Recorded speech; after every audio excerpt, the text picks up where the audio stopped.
ગણેશ મહોત્સવ નજીક આવી રહ્યો છે ત્યારે દક્ષિણ ગુજરાતનું નવસારી શહેર ગણપતિની મૂર્તિઓનું મુખ્ય હબ બની ગયું છે। અહીંના બંગાળી કારીગરો ગંગાની માટીમાંથી એવી અદ્ભુત પ્રતિમાઓ બનાવે છે, તેની માંગ દૂર દૂરના વિસ્તારમાં રહે છે। આ કારીગરોની મૂર્તિ બનાવવાની અનોખી કલા ગણેશ ભક્તોમાં ખૂબ લોકપ્રિય છે। ભારતભરમાં ભારે ભક્તિભાવ અને ધામધૂમથી ઉજવાતો ગણેશ મહોત્સવ નજીક આવી રહ્યો છે। દક્ષિણ ગુજરાતમાં ગણેશ ચતુર્થીની ઉજવણી માટે નવસારી એક મહત્વનું કેન્દ્ર બની ગયું છે। અહીંના બંગાળી કારીગરો ગણપતિની સુંદર અને આકર્ષક મૂર્તિઓ બનાવે છે, જેની માંગ સુરત, તાપી, ડાંગ અને વલસાડ સહિત સમગ્ર દક્ષિણ ગુજરાતમાં મોટા પાયે વધી છે। બંગાળી કારીગરોની ખાસિયત એ છે કે તેઓ તેમની મૂર્તિઓમાં ગંગા નદીની માટીનો ઉપયોગ કરે છે, જેના કારણે તેમની પ્રતિમાઓ એક આગવી ઓળખ ઊભી કરે છે। અમે છેલ્લા 11 વર્ષથી મુગરાજા શ્રી ગણેશના બાપા અહીંયાથી જ લઈ જાય છે। હેમાંશુ જાનું અમને ઘણું વેરાયટીમાં અલગ અલગ કોન્સેપ્ટમાં બનાવી આપે છે ઘણા વર્ષોથી, એટલે અમને અહીંયા વધારે સારું છે।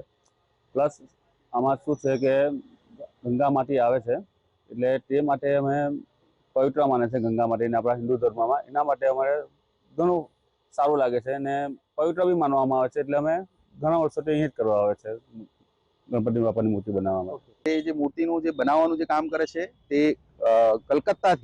કલકત્તાની માટી અને કલકત્તાના વાંસનો ઉપયોગ થઈને એ મૂર્તિઓ અહીંયા બનાવવામાં આવે છે, જેને લીધે નવસારી મૂર્તિઓની અંદર ગણેશજીની મૂર્તિ અને જે અલગ અલગ મૂર્તિઓનું જે બનાવટ છે એ પ્રચલિત થઈ ગયું છે। નવસારી જિલ્લાની છોડીને પણ વાત કરવામાં આવે તો મહારાષ્ટ્રથી, વલસાડથી, બરોડાથી, ભરૂચથી અન્ય જિલ્લાઓમાંથી પણ અહીંયા લોકો આવીને મૂર્તિની ખરીદી કરે છે, જેથી લઈને નવસારી એ રીતે પણ ધંધાકીય રીતે એક હબ બની ગયું છે। બંગાળી કારીગરો આબેહૂબ પ્રતિમાઓ કંડારી આપવાની મહારત ધરાવે છે। દક્ષિણ ગુજરાતના વિવિધ જિલ્લાઓમાંથી ગણેશ ભક્તો પોતાની પસંદના પોર્ટ્રેટ અથવા તો ફોટાઓ લઈ આવે છે અને એ મુજબ પ્રતિમાઓ બનાવે છે। वो देख के अभी तक 26 साल हो गया। अभी जितना मूर्ति है सब मिट्टी का ही ज्यादा होता है। 100 में 75% मिट्टी का ही होता है, लेकिन पीओपी का कम ही है।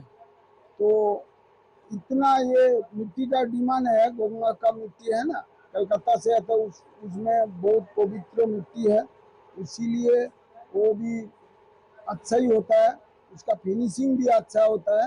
इसीलिए मैं इधर मेरा लगभग 6-7 कारखाना हो गया अभी। ગણેશ મહોત્સવ દરમિયાન માત્ર મૂર્તિઓ નહીં પરંતુ પૂજા અને શણગારની વિવિધ સામગ્રીઓનું પણ મોટા પાયે વેચાણ થાય છે। એક અંદાજ મુજબ આ પર્વ દરમિયાન એકલા નવસારી શહેરમાં 200 કરોડથી વધુનું ટર્નઓવર થાય છે। આમ ગણેશ પર્વ દરમિયાન નવસારી શહેર માત્ર ભક્તિનું નહીં પરંતુ અર્થતંત્રનું પણ મોટું કેન્દ્ર બન્યું છે। હિતેશ સોનવણે, GSTV, નવસારી।